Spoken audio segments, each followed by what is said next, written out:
So hello all my dear engineers, welcome to Delta academy. मेरा नाम है रंजन और आज यूनिवर्सिटी की पाठशाला में बहुत बहुत वेलकम है आप सभी का। स्टार्ट करते हैं आज का ये सेशन बिना देरी किए।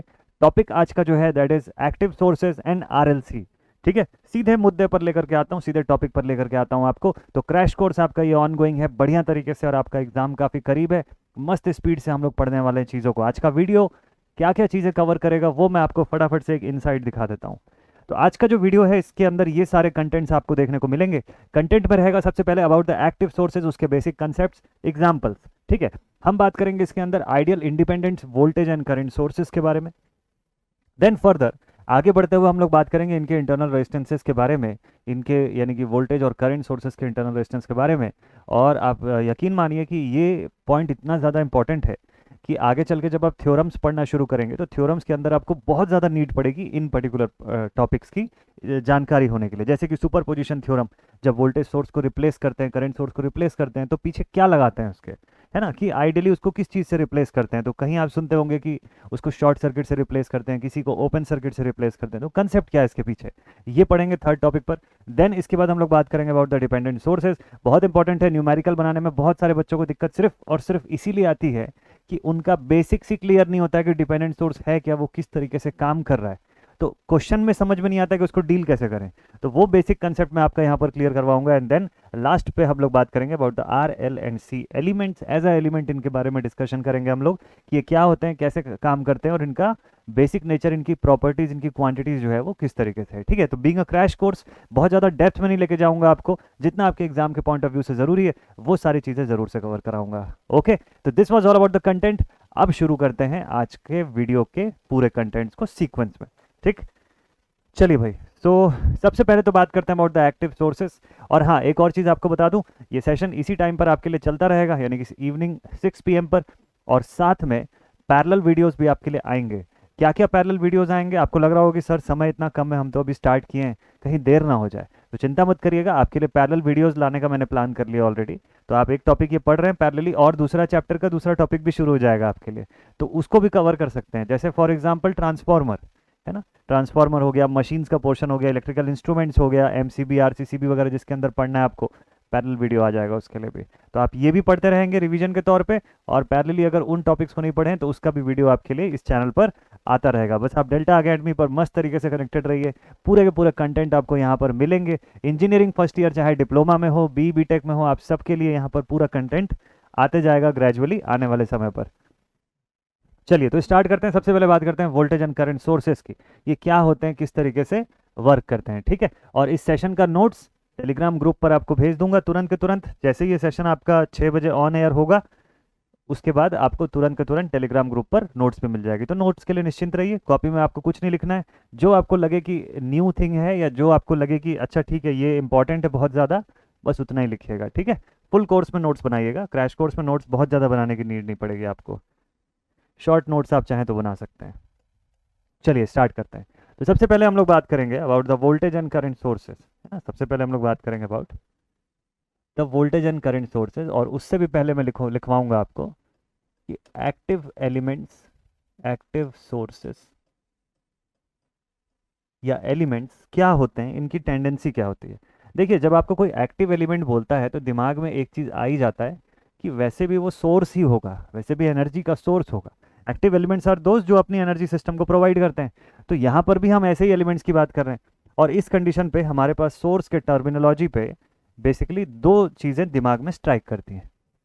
कौन कौन सी, कि पहला होगा हमारे पास वोल्टेज सोर्स, और दूसरा होगा हमारे पास करंट सोर्स। तो मतलब एक ऐसा सोर्स होगा जो सोर्स ऑफ वोल्टेज होगा, पोटेंशियल होगा, और एक ऐसा सोर्स होगा जो करंट का सोर्स होगा। तो क्या ये दोनों अलग अलग होंगे या दोनों एक ही हो सकते हैं? तो अगर मैं आपको वोल्टेज सोर्स का कोई एग्जांपल लिखवाऊंगा तो क्या वो करंट सोर्स का एग्जांपल हो सकता है या नहीं हो सकता? जैसे फॉर एन एग्जांपल, ध्यान से इसका कंसेप्ट सुनिएगा। अगर मैं आपको बोलता हूँ कि एक बैटरी है, ठीक है, अगर मैं आपको बोलूँ कि एक लीड एसिड की बैटरी है, ठीक, तो आप इसको किस कैटेगरी में रखेंगे? क्या आप इसको वोल्टेज सोर्स बोलेंगे या करंट सोर्स बोलेंगे? ये सोच करके बताने वाली बात है, बहुत ध्यान से समझिएगा। देखिए, वोल्टेज सोर्स यानी कि पोटेंशियल का source. A source which can create a potential difference between the two points, जिन दो सर्किट के जिन दो सिरों से जुड़ा हुआ है वहां पर पोटेंशियल का अंतर क्रिएट कर सकता है, जिसकी वजह से एक फोर्स पैदा होगा जो चार्जेस को आगे धक्का देगा कि भाई तुम जाओ सर्किट के अंदर फ्लो करो, ठीक है। और ये फोर्स जितना हाई होगा चार्जेस के फ्लो होने की इंटेंसिटी उतनी ज़्यादा होगी, और इसी इंटेंसिटी को हम करंट से शो करते हैं। इसीलिए करंट का सिंबल भी आई होता है। करंट को सी लिख सकते थे ना, सोचिए करंट को आई क्यों लिखते हैं हम लोग। बेसिकली इंटेंसिटी का मुद्दा है वहां पर, उसको इंटेंसिटी के फॉर्म में रिप्रेजेंट करते हैं। इंटेंसिटी वर्ड के लिए ये करंट का सिंबल आई हम लोग इस्तेमाल करते हैं, ठीक है।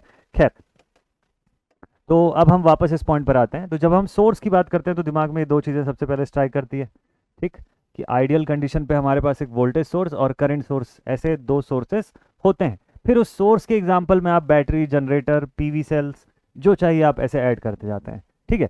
तो अब ये होते क्या है, इनकी बेसिक वर्किंग क्या होती है, चलिए तो इसको शॉर्ट में आपको मैं लिखवा देता हूँ, बहुत ज़्यादा इसको डिटेल में नहीं लिखने की ज़रूरत है, शॉर्ट में लिखेंगे इसको। सबसे पहले बात करें about the voltage source. Voltage source की बात करें तो इस पे आप एक चीज़ लिख सकते हैं,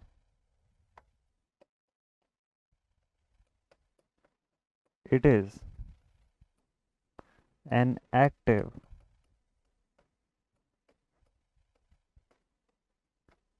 independent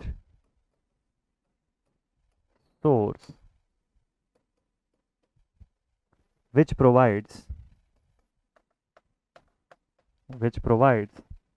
a difference in potential, a difference in potential across its two ends, या टर्मिनल्स बोल लो आप इसको, ठीक है। और सबसे पहली बात, एक क्वेश्चन आता है जब थोड़ा और डेप्थ के कंसेप्ट में जाएंगे, जब थोड़ा डिटेल थ्योरी जब मैं बताता हूँ, तो उस कंडीशन में मैं आपको थोड़ा सा और इसके डीप कंसेप्ट पे जब लेके जाता हूँ तो मैं आपको ये पूछता हूँ कि भाई ये जो बैटरी का जो सोर्स है, ये वोल्टेज सोर्स है या करंट सोर्स है या कुछ और है। तो इसका राइट आंसर है कि ये कुछ और है। इसको ना वोल्टेज सोर्स बोलोगे, अपना करंट सोर्स बोलोगे। ध्यान से अगर देखा जाए थोड़ा सा इंजीनियरिंग के पॉइंट ऑफ व्यू से, कंसेप्चुअली मैं अगर आपको बोलूँ तो this is basically a source of EMF. It is a source of EMF as long as it is open circuited. जब तक ये ओपन सर्किट है और as a battery, as a single cell के तौर पे आप इसको देख रहे हैं, तब तक इसको ईएमएफ का सोर्स बोलना टेक्निकली ज़्यादा करेक्ट होगा as compare to calling it a voltage source और करंट सोर्स। देखिए ये दोनों जो वर्ड हम यूज़ करेंगे ना, ये वर्ड्स का एग्जिस्टेंस तब आएगा जब आप इनकी सर्किट कंप्लीट करते हैं, जब यहाँ से आप ऐसे सर्किट पर कंप्लीशन प्रोवाइड करते हैं किसी फॉर्म का और इसको ऐसे लगाते हैं, तब यहाँ पर चार्जेस का फ्लो होना शुरू हो जाएगा। बिफोर दैट करंट का कोई इसमें मुद्दा है नहीं, स्टैटिक है पूरे के पूरे चार्जेस, मूविंग चार्जेस नहीं है। और कभी भी करंट को ऐसे नहीं लिखते हो आप कैसे लिखते हो, इस तरीके से लिखते हो। तो जब तक इसमें rate of flow of charges with respect to time नहीं बोलोगे, करंट नहीं बोल सकते आप। तो चार्जेस का फ्लो होना जरूरी है। अगर चार्जेस स्टैटिक है, अपनी जगह पर रुकी हुई हैं, तो आप करंट बोल ही नहीं सकते हो, आप उसको स्टैटिक चार्ज बोल सकते हो ज़्यादा से ज़्यादा, ठीक है। तो ये एक छोटा सा डिफरेंस होता है। तो और ईएमएफ जो होता है, इलेक्ट्रोमैग्नेटिक फील्ड वाला ईएमएफ की इलेक्ट्रोमोटिव फोर्स वाला ईएमएफ, किसकी बात कर रहा हूं मैं यहाँ पे, ये क्लियर रखिएगा। बहुत सारे बच्चे कंफ्यूज जाते हैं, सिलेबस में मैग्नेटिक फील्ड भी है इसलिए सोचते हैं कि मैग्नेटिक फील्ड, उसकी बात नहीं कर रहा हूँ मैं, यहाँ वो मुद्दा ही नहीं है। यहाँ इलेक्ट्रोमोटिव फोर्स की बात हो रही है। तो इलेक्ट्रॉन्स को मोशन में लाने के लिए लगने वाला फोर्स वो कहलाता है इलेक्ट्रोमोटिव फोर्स, ठीक है। उस ईएमएफ की बात हो रही है। तो वो इलेक्ट्रॉन्स मोशन में कब आएगा, तो वो इलेक्ट्रॉन्स जो है वो मोशन में तब आएगा जब उसके लिए आप एक फोर्स उत्पन्न करेंगे। तो ये सर्किट का मैक्सिमम ओपन सर्किट फोर्स होता है। अगर आपको कंफ्यूजन होता है ईएमएफ और वोल्टेज में, तो आप प्रीवियस वीडियोस भी देख सकते हैं, और इस चैनल पर मैं सेपरेटली डेडिकेटेड वीडियोस भी आपके लिए बना दूंगा। ईएमएफ और वोल्टेज के रिस्पेक्ट में हम पूरा का पूरा बेसिक हर डिटेल डिस्कस करेंगे। अभी फिलहाल के लिए बस इतना समझिए कि ईएमएफ जो होता है it is always a bigger quantity. अगर एक ही सोर्स के लिए मैं बात कर रहा हूँ तो ईएमएफ हमेशा बड़ी क्वांटिटी होती है, या मैक्सिमम पॉसिबल फोर्स होता है जो एक सेल या एक एनर्जी का सोर्स लगा सकता है। और वोल्टेज जो होता है वो पोटेंशियल का डिफरेंस होता है कि जब कनेक्शन जुड़ गया तब पोटेंशियल में, विभव में कितने का अंतर आना शुरू हुआ है। तो इन दोनों ही पॉइंट्स को आप अलग अलग तरीके से समझ सकते हैं। EMF basically open circuit potential के फॉर्म में भी आप बताते हो कि जब कोई लोड नहीं लगा है, जब ओपन है इसके दोनों टर्मिनल्स, तब जो मैक्सिमम बल इसके अंदर उत्पन्न है, जो मैक्सिमम फोर्स इसके पास अवेलेबल है, वो ईएमएफ कहलाता है। एक बार सर्किट आपने कंप्लीट किया तो पोटेंशियल का डिफरेंस होना शुरू हो जाता है। ठीक है, दोनों चीज़ों को थोड़ा सा कंफ्यूज मत होइएगा उस पर। तो अभी फिलहाल हम लोग वोल्टेज सोर्स पर आते हैं। लिखा हुआ it is an active independent source. अभी दोनों का मतलब बताऊंगा आपको उसका क्या होता है। एक्टिव का मीनिंग आप जान गए कि एनर्जी खुद से बना के दे सकता है, एनर्जी खुद से प्रोवाइड कर सकता है। व्हाट अबाउट द इंडिपेंडेंट, मतलब ये एनर्जी देने के लिए किसी और पर निर्भर नहीं करता है, इसको किसी से कोई मतलब नहीं। ठीक, so which provides a difference in potential across its two end terminals. ठीक, अब इसके अंदर होता है एक आइडियल सोर्स, मतलब इसी को दो कैटेगरी में डिफाइन कर सकते हैं। सबसे पहले आप लिखेंगे ideal voltage source. Ideal voltage source के केस में मैं आपको एक लाइन में कंक्लूड करवा देता हूं इस पॉइंट को।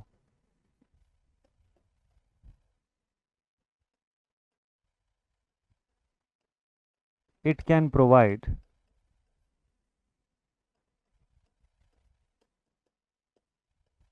a constant potential, it can provide a constant potential irrespective of the current drawn by load। और आगे लिखेंगे इसमें internal resistance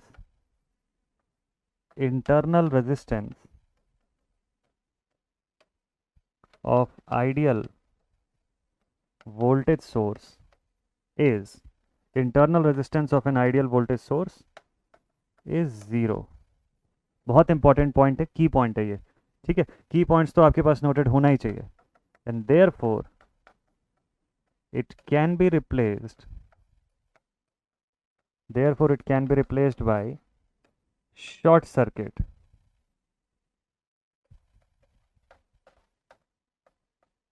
whenever its internal resistance is to be calculated। जब जब इसके इंटरनल रेजिस्टेंस के कैलकुलेशन की ज़रूरत पड़ेगी, हमेशा आप इसको ओपन सर्किट से रिप्लेस कर सकते हैं। क्या सिंबल होता है सर इनका? चलिए सिंबल दिखाता हूँ आपको, इसका सिंबल देख लीजिएगा। So this is the first symbol. Voltage source का सिंबल जो है वो इस तरीके से भी दिखाया जाता है। वोल्टेज सोर्स को नॉर्मली ऐसा भी दिखाया जाता है, डीसी वोल्टेज सोर्स। ठीक है, ये भी इसका एक सिंबल है। और इसके अलावा एसी सोर्स जो है उसको इस तरीके से दिखाते हैं।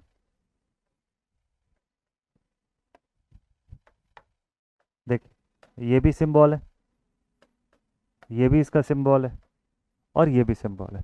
ये सभी इन सोर्सेस को दिखाते हैं। टू टर्मिनल एक्टिव एलिमेंट कहलाता है। It is a two terminal active element. आप देख सकते हैं इन सभी सोर्सेस के सिंबल के बाहर मैक्सिमम बच्चों को मैंने देखा हुआ है कि वोल्टेज सोर्स और वोल्ट मीटर में कंफ्यूज जाते हैं। उनको ये नहीं समझ में आता है कि वोल्टेज सोर्स और वोल्ट मीटर, देखिए दोनों के सिंबल में बेसिक छोटा सा अंतर है। वोल्ट मीटर का ये सिंबल है, it is a measuring device. ये कोई सोर्स नहीं है, ये खाली मेजर कर सकता है कि सर्किट में क्या अवेलेबल है। ठीक है, जबकि यहाँ जो ऊपर मैंने तीन बनाए, ये तीनों के तीनों सोर्स के एग्जाम्पल है, और तीनों आइडियल इंडिपेंडेंट वोल्टेज सोर्सेज हैं। जहाँ पे ये बड़ा पोटेंशियल दिखाता है हायर साइड को, उसके हायर पोटेंशियल को, जिसको पॉजिटिव साइड से हम लोग डिनोट करते हैं, और नेगेटिव या छोटी डंडी जो है, छोटी लाइन जो है, आपको आपको लोअर पोटेंशियल वहाँ पर बताती है कि ठीक है। तो इसी हिसाब से विभव का जब अंतर होगा तो पोटेंशियल के डिफरेंस की वजह से चार्जेस या करंट का फ्लो होगा। मान लीजिए दोनों लाइंस को मैं एक बराबर बना दूं तो पोटेंशियल का कोई डिफरेंस नहीं होगा इनके बीच में। और if there is no potential difference तो कैपेसिटर जरूर बन सकता है, वोल्टेज सोर्स तो नहीं बन सकता फिर ये। ठीक है, चलिए आगे बढ़ते हैं, इसके बारे में और डिस्कस करेंगे। तो हमको क्या क्या समझ में आया कि एक आइडियल वोल्टेज सोर्स जो होता है उसको कोई मतलब नहीं है रेजिस्टेंस बाहर कितने का भी लगा हो, और रेजिस्टेंस कितनी भी करंट ड्रॉ कर रहा हो उससे कोई फर्क नहीं पड़ता। सोर्स जो है वो कांस्टेंट वोल्टेज देता रहेगा। क्लियर? ठीक है भाई, इसका ग्राफ जो होता है वो भी आप पढ़ सकते हैं चाहें तो। इसका ग्राफ जो है वो वी आई करेक्टरिस्टिक के फॉर्म में ऐसा दिखाया जाता है।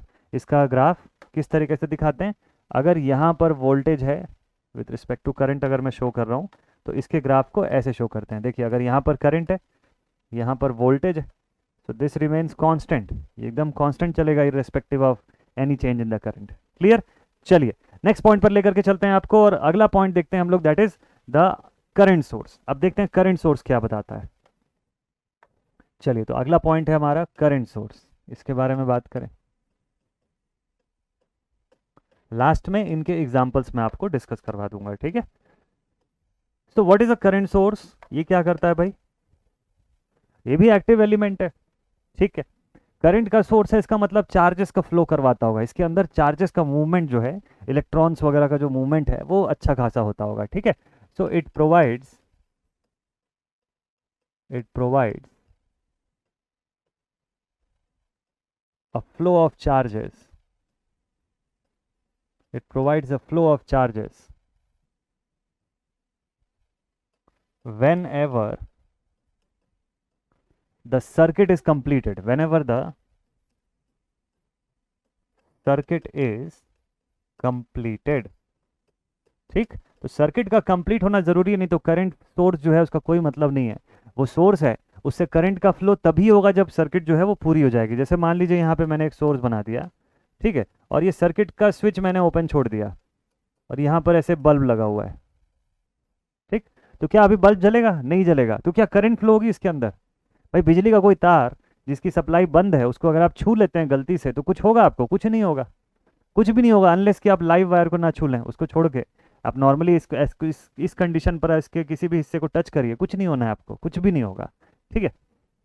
तो मतलब बात यह है कि जो करंट सोर्स होता है उसके लिए एक्टिव सर्किट या क्लोज सर्किट का होना जरूरी होता है। ओनली इन दैट केस वो करंट का फ्लो करवा पाएगा। अच्छा, तो अब करंट सोर्स में भी आइडियल प्रैक्टिकल का सीन है क्या? बिल्कुल है। चलिए इसको भी समझते हैं, करंट सोर्स में आइडियल और प्रैक्टिकल कैसे काम करता है। इसके अंदर लिखते हैं ideal current source, ideal current source, ideal current source. तो what is an ideal current source? Ideal current source की बिहेवियर ये बताती है कि करंट सोर्स को कोई फर्क नहीं पड़ता कि पोटेंशियल उसके अक्रॉस कितना है या लोड के अक्रॉस पोटेंशियल कितना डेवलप हो रहा है या कितना वोल्टेज है हमारे पास, वो अपनी कांस्टेंट करंट प्रोवाइड करती रहेगी इररिस्पेक्टिव ऑफ द पोटेंशियल। लिखते हैं इसमें it can provide constant current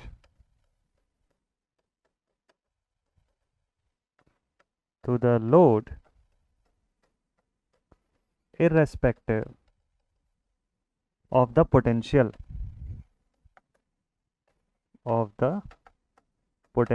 उसको कोई फर्क नहीं पड़ता कि कितनी पोटेंशियल हो रही है वहां पे, वो आपको कांस्टेंट करंट लगातार प्रोवाइड करते रह सकता है ना। It can continuously provide you with a constant current, ठीक है। चलिए देखते हैं। तो अगर ये करंट सोर्स का डायग्राम मैं यहाँ पे शो कर रहा हूँ, यहाँ पे आई बना हुआ है, यहाँ पर ऐसे वी बना हुआ है, तो ये जो लाइन है इसकी ऐसे रहेगी। ये जो लाइन है इस तरीके से दिखेगी। ये ग्रीन कलर की लाइन जो मैंने ड्रॉ की ये दिखाएगा कि आपका करंट सोर्स जो है वो कांस्टेंट आउटपुट क्रिएट कर रहा है, जबकि वोल्टेज में चेंज हो रहा है यहाँ पे लगातार, करंट में कोई चेंज नहीं हो रहा है, फिक्स है बिल्कुल, ठीक है। ठीक है भाई, तो इसका सिंबल जो है वो क्या होता है, इसको और क्या लिखते हैं? Ideal current source, it can provide constant current to the load irrespective of the potential. Internal resistance के बारे में कुछ बताइए सर, इसका इंटरनल रेजिस्टेंस कितना होता है, क्या क्या होता है इसके में? चलिए वो भी थोड़ा सा डिस्कस करते हैं। लिखते हैं इसमें N ideal current source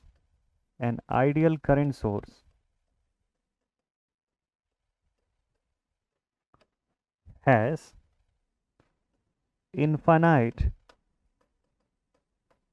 infinite internal resistance, therefore it is replaced by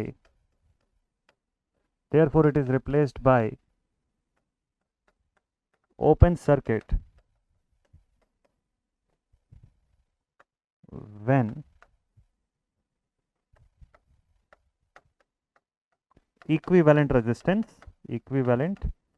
resistance is to be calculated। मतलब अगर कहीं पर आइडियल करंट सोर्स लगी हुई है और आपको वहां पर इक्विवेलेंट रेजिस्टेंस फाइंड करना है, तो आप सोचेंगे इस करंट सोर्स का क्या करूं? तो कुछ नहीं करना है आपको, उस करंट सोर्स को रिप्लेस कर देना है bye it's internal resistance. Internal resistance कितनी है इसकी? इनफाइनाइट है। तो इनफाइनाइट रेजिस्टेंस मतलब उस ब्रांच को तोड़ दीजिए, ओपन कर दीजिए, उस सेक्शन को ओपन कर देंगे तो अपने आप इनफाइनाइट रेजिस्टेंस हो जाएगा वहां पर। तो this is it's condition, ideal current source, ठीक है। प्रैक्टिकल करंट सोर्स होगा तो बड़ी वैल्यू की रेजिस्टेंस होगी। अगर प्रैक्टिकल करंट सोर्स हुआ तो the value of resistance will be very big, but still accountable value रहेगी, कैलकुलेट कर सको आप, ऐसी वैल्यू रहेगी, दी रहेगी वैल्यू उसकी। वोल्टेज सोर्स अगर है, इंटरनल रेजिस्टेंस वैसे कितना होना चाहिए आइडियली, 0, लेकिन प्रैक्टिकल सोर्स है तो थोड़ा बहुत रेजिस्टेंस होगा, 1 ओम, 2 ओम, 3 ओम, ऐसा रेजिस्टेंस पॉसिबल है इसके अंदर। क्लियर है ना ये सारा सिचुएशन आपको? करंट सोर्स का सिंबल बता देता हूं मैं आपको जल्दी से। करंट सोर्स को जब भी ड्रॉ करते हैं हम लोग, we always draw it symmetrical to the circuit. अब वो डिपेंड करता है कि सर्किट में आपने इसको लगाया कैसे है। अगर सपोज कर लीजिए सर्किट में ऐसे वर्टिकल ब्रांच पे प्लेस्ड है, तो इसका एरो जो होगा, ये डायरेक्शन स्पेसिफिक होता है, तो इसका एरो जो है it is always in symmetry with the branch in which it is connected. जिस ब्रांच में जोड़ोगे उसके सिमेट्री पे रहेगा, या तो नीचे से ऊपर की तरफ या ऊपर से नीचे की तरफ। दूसरे केस में अगर सपोज कर लीजिए इसको हॉरिजॉन्टली मैंने कनेक्ट किया सर्किट से, तो इसकी जो एरो रहेगी वो हॉरिजॉन्टल दिखाई देगी आपको, ठीक है, इस डायरेक्शन में या अपोजिट डायरेक्शन में, कैसे भी। अब इसी में एक और सिंबल होता है जिसमें बहुत सारे बच्चे कंफ्यूज हो जाते हैं, पहले वो बता दूं आप लोग को। देखिए एक ये भी सिंबल आप लोग देखते हैं जिसमें आपको कंफ्यूजन होता है, जिसमें ऐसे एरो बनी रहती है, ठीक है। इन दोनों में डिफरेंस है। ये जो दो मैंने बनाए ग्रीन कलर के, ये करंट सोर्स है, ये एक्चुअल में एनर्जी का सोर्स है जो आउटपुट प्रोवाइड कर सकता है, but this is not a source, ये मशीन है, ये मेजरिंग इंस्ट्रूमेंट है, दिस इज गैल्वेनोमीटर। ये गैल्वेनोमीटर देख रहे हैं आप यहाँ पे, और गैल्वेनोमीटर जो है it is a measuring instrument, ये कोई सोर्स वर्स नहीं है, ये एनर्जी नहीं दे सकता बाहर, क्योंकि इसकी एरो से पहचान जाओगे आप कि ये सिमेट्रिकल नहीं है सर्किट के, जबकि यहाँ दोनों जगह पे आपको सिमेट्री दिखाई दे रही है। तो करंट सोर्स को पहचानने का सबसे ईजिएस्ट तरीका जो होता है ये होता है, ठीक है। और ये वाला जो है this is not a current source. Clear है सभी को? करंट सोर्स बता लेंगे, दोनों सोर्स के बारे में हम लोग समझ गए, दोनों सोर्स के बारे में हम लोग समझ गए कि ये क्या होता है, किस तरीके से वर्क करता है, ठीक है। चलिए अब थोड़ा सा मैं आपको इसके और प्रैक्टिकल एक्सप्लेनेशन पर लेकर के चलता हूँ। देखिए तो वोल्टेज सोर्स जो होता है इसको इस तरीके से हम लोग शो कर रहे हैं, और इसकी इंटरनल रेजिस्टेंस जो होती है उसको उसके सीरीज में हम लोग शो करते हैं with respect to Ohm's law. कि भाई आप अगर ओम्स लॉ देखते हैं, है ना, अगर आपने ओम्स लॉ देखा, लिखा हुआ है इसके अंदर V is equals to I into R, मतलब बोलने का ये है V is proportional to I, ठीक है। और V is equals to I into R, अगर 10 रेजिस्टेंस होंगे या रेजिस्टेंस को 10 टुकड़ों में बांट दूं तो सभी रेजिस्टेंस एक दूसरे के साथ ऐड हो जाएंगे, सम हो जाएंगे। तो इसका मतलब ये है कि ये सब सीरीज में कनेक्टेड होंगे ना। तो ये जो वोल्टेज सोर्स है आपका, इसके साथ इंटरनल रेजिस्टेंस को सीरीज में दिखाया जाता है इसी वजह से। और जो ये देखिए ये आइडियल कंडीशन है, और ये जो ग्राफ, ये जो डायग्राम आप देख रहे हैं, this is a practical condition, जहां वोल्टेज सोर्स के साथ उसकी इंटरनल रेजिस्टेंस को भी सीरीज में दिखाएंगे, this is the practical case. ऐसे ही करंट सोर्स का आपको मैं दिखाता हूं। देखिए करंट सोर्स आइडियली ऐसा शो होता है, this is the ideal diagram of a current source, ठीक है। और प्रैक्टिकल डायग्राम में क्या होगा, देखिए करंट सोर्स के लिए भी आप इक्वेशन लिखिए ओम्स लॉ का, I is equals to V by R, यानी कि I is equals to V into 1 by R. So 1 by R देख के ही आप समझ गए होंगे कि करंट सोर्स के साथ उसका इंटरनल रेजिस्टेंस हमेशा आपको पैरेलल में दिखाई देगा, सीरीज में नहीं दिखाई देगा, ठीक है। तो इसीलिए ये आइडियल कंडीशन है, इसमें कोई रेजिस्टेंस नहीं दिख रहा है, ये पैरेलल कंडीशन में आपको जो रेजिस्टेंस दिख रहा है, this is the practical case for current source. तो करंट सोर्स का रिप्रेजेंटेशन करने के लिए ये हमारा प्रैक्टिकल सिचुएशन हो जाता है। क्लियर है सभी को एकदम मस्त तरीके से? चलिए आगे देखते हैं अब नेक्स्ट पॉइंट पर। तो आइडियल और प्रैक्टिकल करंट सोर्स हमको समझ में आ गया, आइडियल और प्रैक्टिकल वोल्टेज सोर्स हमको समझ में आ गया। अब इनकी जो रेजिस्टेंस इस तरीके से होती है, चाहे पैरेलल में चाहे यहाँ सीरीज में, इनके होने का मकसद क्या होता है? देखिए ये जो रेजिस्टेंस होती है प्रैक्टिकल केस में, ये यहाँ वोल्टेज का ड्रॉप करवाती है। तो मान लीजिए फॉर एन एग्जाम्पल ये वोल्टेज सोर्स मेरा 12 वोल्ट का था, ठीक। तो क्या मुझे लोड पे पूरा का पूरा 12 वोल्ट मिलेगा? क्या नहीं मिलेगा ना। अभी क्या हो जाएगा, मान लो इसकी इंटरनल रेजिस्टेंस जितनी भी थी उसकी वजह से 2 वोल्ट्स का वोल्टेज ड्रॉप हुआ यहाँ से यहाँ तक, ठीक है, ऐसे। तो अब मुझे आउटपुट में कितना मिलेगा पता है? अब मुझे आउटपुट में केवल 10 वोल्ट मिलेगा, नॉट 12।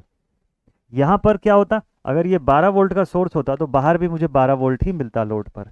करंट सोर्स के साथ भी यही सीन हो रहा है। मान लीजिए 10 एम्पियर्स की करंट सोर्स में लेकर के आया, और यहाँ पर इसकी इंटरनल रेजिस्टेंस है, कुछ भी इंटरनल रेजिस्टेंस है, तो इस पॉइंट पर आकर के, यहाँ पर आकर के करंट 2 पार्ट में डिवाइड हो जाएगी ना। तो कुछ करंट तो अपने खुद के रेजिस्टेंस से घूम जाएगी, जैसे मान लो 10 एम्पियर की करंट है, हो सकता है 2 एम्पियर यहाँ चला गया, तो लोड जो लगाया मैंने उसको कितनी करंट मिली? तो लोड को 8 एम्पियर की करंट मिली खाली। ये ऐसा ही हो गया कि आप मार्केट से एक बैटरी खरीद के ला रहे हैं या एक सेल खरीद के ला रहे हैं, उस पर 1.5 वोल्ट लिखा हुआ है, लेकिन जब आप उसको सर्किट में जोड़ते हैं तो पता चला वो खाली 1 वोल्ट दे रही है, 0.5 का ड्रॉप हो गया उसी के अक्रॉस। तो तो इसी वजह से प्रैक्टिकल सोर्सेज में ये कोशिश की जाती है कि इनका इंटरनल रेजिस्टेंस जो होता है वो अपने अपने कंडीशन के हिसाब से जितना नेग्लिजिबल हो सके उसको बनाया जाता है। ठीक है, आइडियल सिचुएशन हम इसलिए बोलते हैं, आइडियल सिचुएशन एग्जिस्ट नहीं करता है प्रैक्टिकली, प्रैक्टिकली तो यही सिचुएशन एग्जिस्ट करता है दोनों जगह पे, बट आइडियल सिचुएशन सेट करने का आप हर जो भी सब्जेक्ट पढ़ते होंगे, जो भी टॉपिक पढ़ते हैं, जैसे ट्रांसफार्मर पढ़ते हैं तो आप पढ़ते हैं ना उसके अंदर आइडियल ट्रांसफार्मर, तो उस तरीके से आइडियल सिचुएशन रखने के पीछे एक ही मेन मोटिव ये होता है टू सेट अ बेंचमार्क, कि अगर आपको पूछा जाए कि एकदम अच्छे से अच्छा कितना अच्छा बनना है तो उसका बेंचमार्क रहता है कि इतना अच्छा बनना है। ठीक है, कि लॉसेस पूरे के पूरे जीरो हो जाए इसके अंदर। That is the main purpose of setting the ideal conditions. ठीक, कि हमको क्या अचीव करना है, तो हमको ये आइडियल गोल अचीव करना होता है, तो इसीलिए रेजिस्टेंस को कम करते जाते हैं अनलेस कि ये आइडियल कंडीशन भले ना पहुंचे लेकिन उसके करीब तो पहुंचे। ठीक, so this is the entire portion about the current source end voltage source. तो अभी तक जो मैंने आपको लिखवाया, they were the independent sources,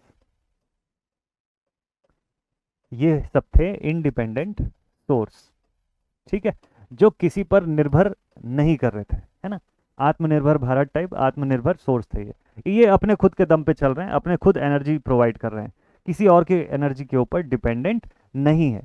क्या सर ये प्रैक्टिकली विजिबल होते हैं? हाँ बिल्कुल, आप एक वोल्टेज सोर्स, एक करंट सोर्स को देख सकते हो, एक सेल, एक बैटरी जो आप रिमोट कंट्रोल के अंदर लगाते हैं, वो सब इसके एग्जाम्पल में आता है। अच्छा, करंट सोर्स का एग्जाम्पल देने में कई बार बच्चे जो है वो परेशान हो जाते हैं, वोल्टेज सोर्स का तो सब एग्जाम्पल देते हैं कि बैटरी हो गया, सेल हो गया, फोटोवोल्टिक हो गया, ये सारा एग्जाम्पल इसमें देते हैं ना। करंट सोर्स का जरा एग्जाम्पल सोच करके बताइएगा आप लोग कमेंट सेक्शन पर, करंट सोर्स का एग्जाम्पल बताइएगा कि क्या क्या होता है। क्या सेमीकंडक्टर के डिवाइसेस जैसे कि एफईटी या MOSFET, metal oxide semiconductor field effect transistor जिसको हम लोग बोलते हैं, या एफईटी या जेएफईटीज वगैरह जो होते हैं, क्या वो इनके एग्जाम्पल में आ सकते हैं? क्या सोलार सेल जो होता है, फोटोवोल्टिक मॉड्यूल जो होता है, क्या उसको करंट सोर्स का एग्जाम्पल बोल सकते हैं? क्योंकि वो तो चार्जेस के फॉर्म में या इलेक्ट्रॉन्स के मूवमेंट के फॉर्म में आपको आउटपुट देता है, तो क्या उसको एक प्योर करंट सोर्स माना जा सकता है? आंसर करिएगा येस और नो में, या बताइएगा, ठीक है, कमेंट सेक्शन पर। क्लियर करूंगा फिर आगे आने वाली क्लासेस में आपको ये पॉइंट। तो this is all about the sources. तो ये तो हो गए हमारे सभी सोर्स।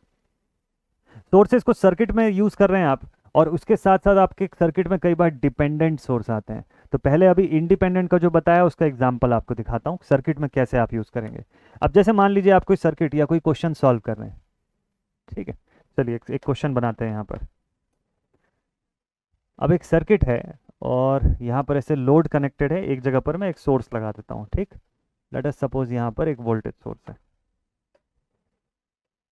प्लस माइनस वैल्यू लिखी हुई है इसकी 30 वोल्ट, बाकी जगह पर यहाँ रेजिस्टेंस है 2 ओम्स का है। लेट अस सपोज यहाँ पर R2 है, दिस इज ऑफ 3 ओम्स। ठीक है, ये हमारा लोड रेजिस्टेंस है और ये 3 ओम का R3। ठीक, ये सर्किट है हमारी।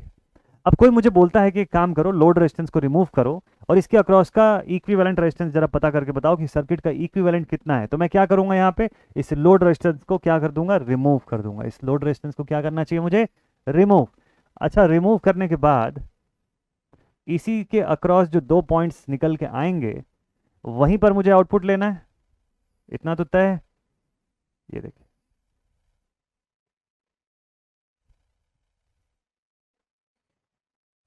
ठीक है भाई, चलिए इसको हटाते हैं, इसको ले करके चलते हैं।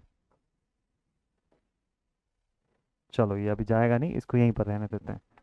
हाँ जी, तो मैं क्या करूंगा, सबसे पहला काम इसको रिमूव कर देता हूँ यहाँ से। अच्छा, ये रिमूव नहीं होना चाह रहा है बट मैं फिर भी कर देता हूँ इसको रिमूव, लाइक दिस।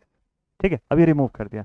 अब मुझे इक्विवेलेंट जो फाइंड करना है वो यहाँ पर जो 2 खाली एंड्स बचते हैं इन्हीं के अक्रॉस फाइंड करना है, आर इक्विवेलेंट। बट दिक्कत ये है कि मैं इस वोल्टेज का क्या करूँ, ये जो वोल्टेज है 30 वोल्ट लिखा हुआ है इसके ऊपर, और मुझे तो ओम्स में आंसर देना है। मेरे लिए ये 30 ओम्स का क्या फ़ायदा, 30 वोल्ट्स का क्या फ़ायदा। तो मैं क्या करूँगा, इसको हटाऊंगा और मैं इसको रिप्लेस कर दूंगा विथ इट्स इंटरनल रेजिस्टेंस। अब मुझे पता है कि एक आइडियल सोर्स था और मुझे इसको किससे रिप्लेस कर देना चाहिए, इसकी इंटरनल रेजिस्टेंस 0 है, तो इसलिए मुझे इसको शॉर्ट सर्किट से रिप्लेस कर देना चाहिए।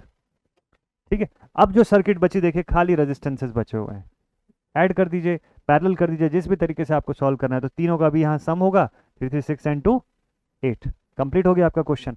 तो इस तरीके से आपको सॉल्व करने में मदद मिलेगी। लेकिन लेकिन एक कंडीशन इसमें बताता हूं मैं, कभी कभी क्या होगा कि ऐसा लिखा होगा,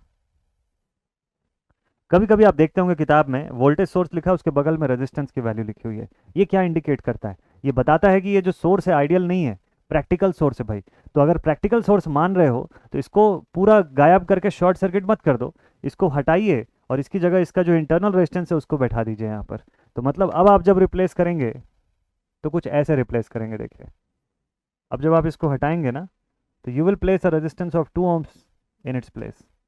ये इसका इंटरनल रेजिस्टेंस था जो हमको कंसीडर करना चाहिए क्वेश्चन के अंदर, ठीक है। तो अब आपका आंसर जो है वो 8 से बदल के 10 ohms हो जाएगा आंसर, ठीक। तो ये इसका इंपॉर्टेंट पार्ट होता है, इस तरीके से हमको कैलकुलेट करना है। ऐसे ही करंट सोर्स के केस में भी आप करेंगे कि जब करंट सोर्स लगी हुई है सर्किट के अंदर रिप्लेस कर रहे हैं तो किससे रिप्लेस करेंगे? With the open circuit section. Clear है? ध्यान रखेंगे आप लोग। चलिए अब आपको मैं डिपेंडेंट सोर्स की तरफ लेकर के चलता हूँ। Let us talk about the dependent sources.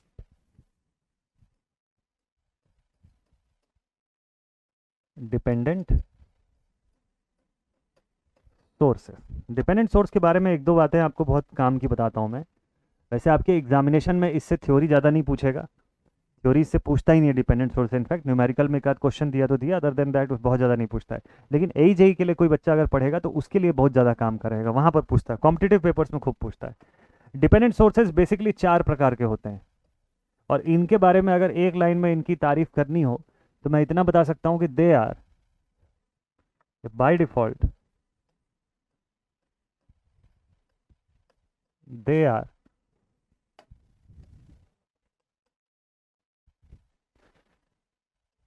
the sources,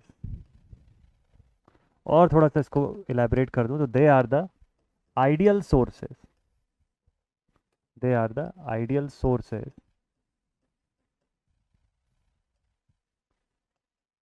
which are only assumed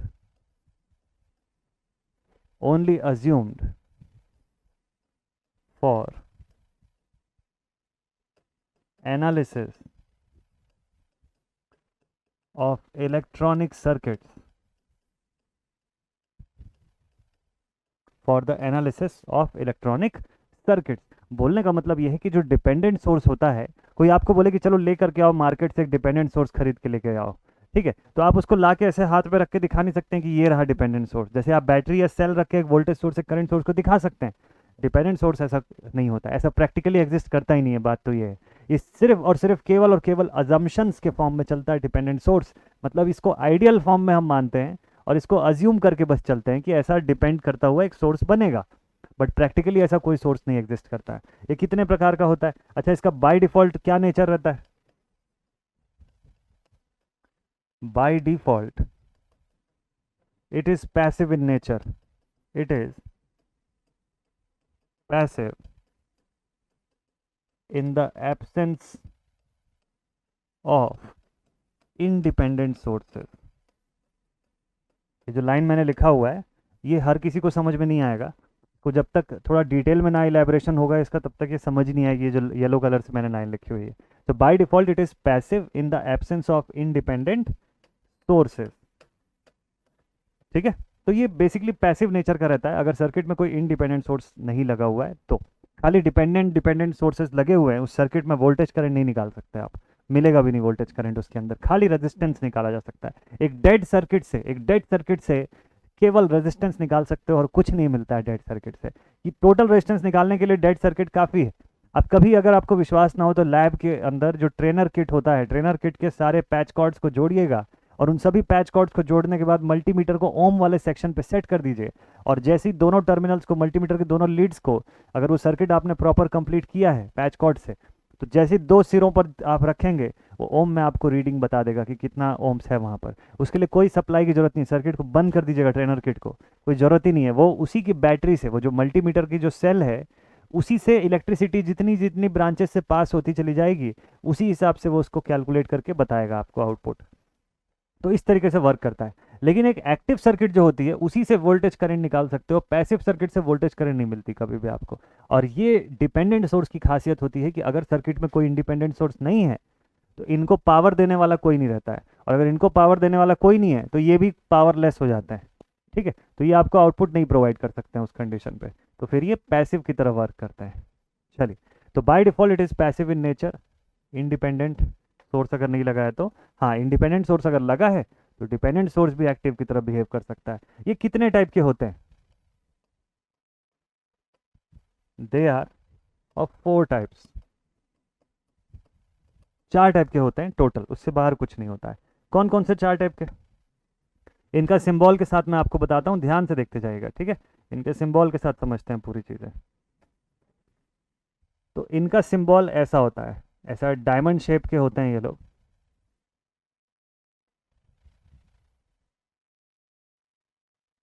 इस तरीके से ऐसे डायमंड शेप में इनको बनाया जाता है, ठीक है? बेसिक स्ट्रक्चर चारों में यही होता है, जो चारों में वैरायटी बताने जा रहा हूँ आपको, सब के अंदर बेसिक स्ट्रक्चर यही होता है।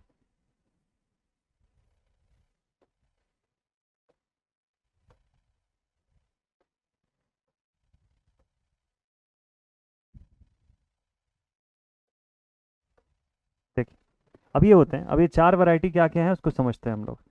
एक में सपोज कर लीजिए ऐसा कुछ बना हुआ है, लिखा हुआ है n times of I x.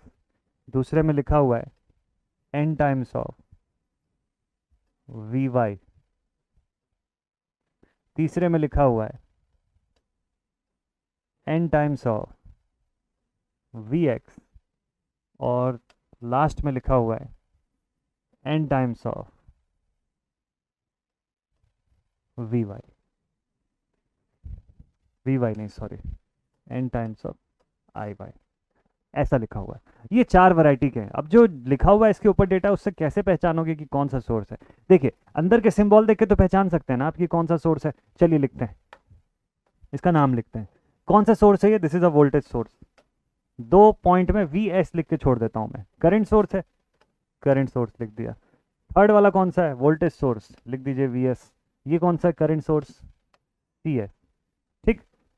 अब ये किसके कंट्रोल में है या किस पे डिपेंड कर रहा है, वो ध्यान से देख के बताइएगा, आगे उसी का नाम लिखना है आपको, ठीक है?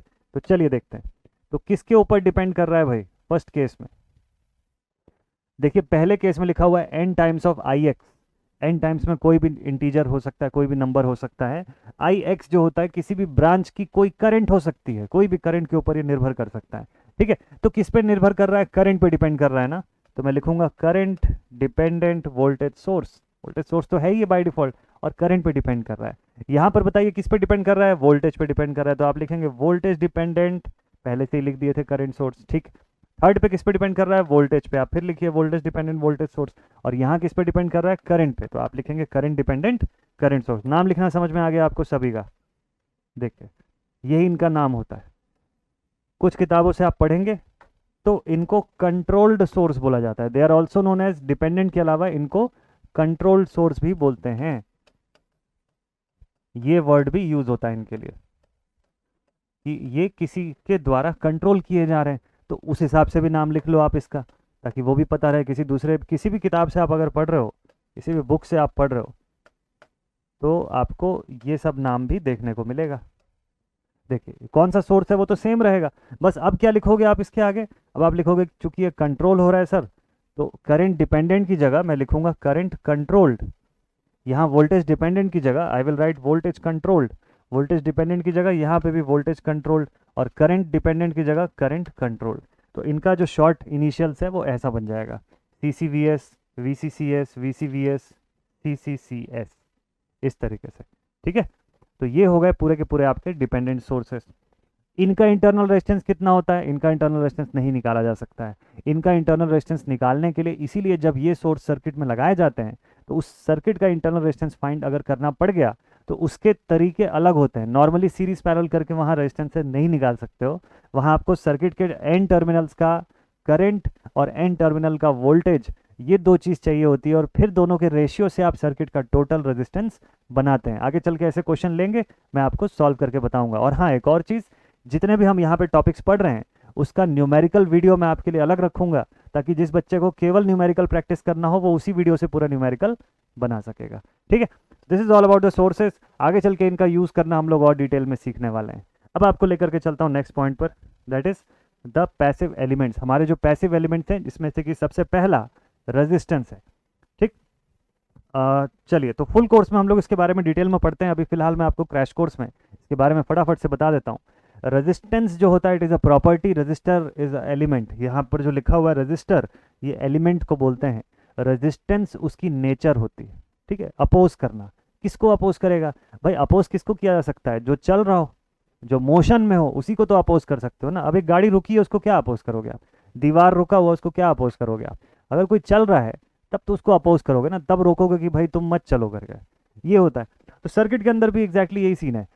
कौन सी चीज़ चल रही है, कौन सी चीज़ फ्लो हो रही है, तो आप बोलेंगे सर चार्जेस का फ्लो हो रहा है। और चार्जेस की फ्लो को क्या बोलते हैं? करंट बोलते हैं। तो मटेरियल के अंदर एक ऐसी टेंडेंसी होती है, अगर मान लो ये कॉपर का वायर है, तो आप जो देख रहे हैं ऊपर, इसी का एक हिस्से को मैग्नीफाई कर दिया गया है, ऐसा मानिए, ठीक। अब जब ये इलेक्ट्रॉन्स का फ्लो हो रहा है बहुत स्पीड से, बहुत बढ़िया तरीके से इलेक्ट्रॉन्स का, चार्जेस का फ्लो जो है वो कंस्टिट्यूट हो रहा है इस सर्किट के अंदर, उसकी वजह से अब देखिए, इस सर्किट में हर तरफ मेटल के आयॉन्स जो हैं वो भरे हुए हैं। मेटालिक वायर है ना, ये मेटालिक कंडक्टर जिसको हम लोग बोलते हैं। तो इसके अंदर चारों तरफ देखिए आयॉन्स जो हैं वो आपको दिखेंगे, मेटल आयॉन्स। अब जब ये इलेक्ट्रॉन्स का फ्लो होगा, ऑब्वियसली इसका भी अपना एटॉमिक स्ट्रक्चर है, इसके वैलेंस शेल में इलेक्ट्रॉन्स है। वैलेंस इलेक्ट्रॉन जिसको हम लोग बोलते हैं, वो जब एनर्जी को एक से दूसरे में ट्रांसफ़र करने की कोशिश करती है, तो उस बीच ये जो रेड कलर के डॉटेड सेक्शंस मैंने बनाए हैं, ये मेटालिक आयन से इनका कोलिजन होता है। और जैसे ये टकराते हैं कोलिजन के फॉर्म में, बीच बीच में आप देख रहे होंगे स्टार स्टार जैसा बन जा रहा है कुछ कुछ। तो जब ये कोलिजन ऑकर होता है, तो ये क्या करते हैं? एनर्जी रिलीज करवा देते हैं। जैसी कोई किसी से टकराता है तो एनर्जी रिलीज होती है, किसी ना किसी फॉर्म में तो एनर्जी रिलीज होना तय है, बिल्कुल, ठीक है। जब जैसे गाड़ियों का एक्सीडेंट होता है तो क्या होता है? एनर्जी रिलीज हो जाता है ना, तभी तो उसमें से इतना सारा नुकसान हो जाता है, इतनी सारी टूट फूट हो जाती है। अगर सपोज कर लीजिए आप चलते हुए जा रहे हैं, आपका शोल्डर किसी से टकरा गया भीड़ में, तो एनर्जी रिलीज होती है ना। आप हाथ में अगर कोई चीज़ पकड़े हुए हैं और आप टकरा गए, तो आपके हाथ से वो चीज़ गिर जाएगी, सिंपल सी बात है। तो एनर्जी का रिलीज तो होगा किसी ना किसी फॉर्म में। यहाँ पर वही एनर्जी का रिलीज हीट के फॉर्म में होता है। और जितना ज़्यादा ये अपोजिशन होगा, जितना ज़्यादा कोलिजन होगा, हम बोलेंगे उतना ज़्यादा रेजिस्टेंस है। तो इसीलिए मैं जितनी चार्ज इधर से भेजता हूँ, वो पूरी चार्ज मुझे यहाँ पे मिल जाए, उसकी कोई गारंटी नहीं है। जितना पोटेंशियल मैं यहाँ से लगाया हूँ, वो पूरा पोटेंशियल यहाँ पर बराबर मिल जाए, इसकी कोई गारंटी नहीं है। क्यों ऐसा? क्योंकि कुछ एनर्जी तो हीट के फॉर्म में डिसिपेट हो रही है। और ये जो फिनोमिना है, ये जो प्रॉपर्टी है, यही कहलाता है resistance offered by a material, कि एक मटेरियल इतने का रेजिस्टेंस शो कर रहा है। इसको पहली बार इस फिनोमिना को जॉर्ज साइमन ओम जो है उन्होंने रखा था, और इसीलिए उन्हीं के नाम पर इसकी यूनिट भी बनती है, that is in ohms. Ohms के फॉर्म में इसकी यूनिट को बताया जाता है। रेजिस्टेंस के बारे में हम अगर बात करने जाएं तो कम से कम 3 से 4 लेक्चर अकेले रेजिस्टेंस पढ़ सकते हैं हम। इतना ज़्यादा डेप्थ होता है इसके बारे में, इतना ज़्यादा डिटेल रहता है। बट ठीक है, मैं अभी कन्फाइंड रखता हूँ उसको यूनिवर्सिटी एग्जाम के पॉइंट ऑफ व्यू से। तो रेजिस्टेंस का ये बेसिक फिनोमिना होता है। इसको आर से शो करते हैं, इसकी सिंबल जो होती है, और इसका जो यूनिट होता है that is given in ohms. इसको रेफर करते हैं ओम्स में, ठीक है।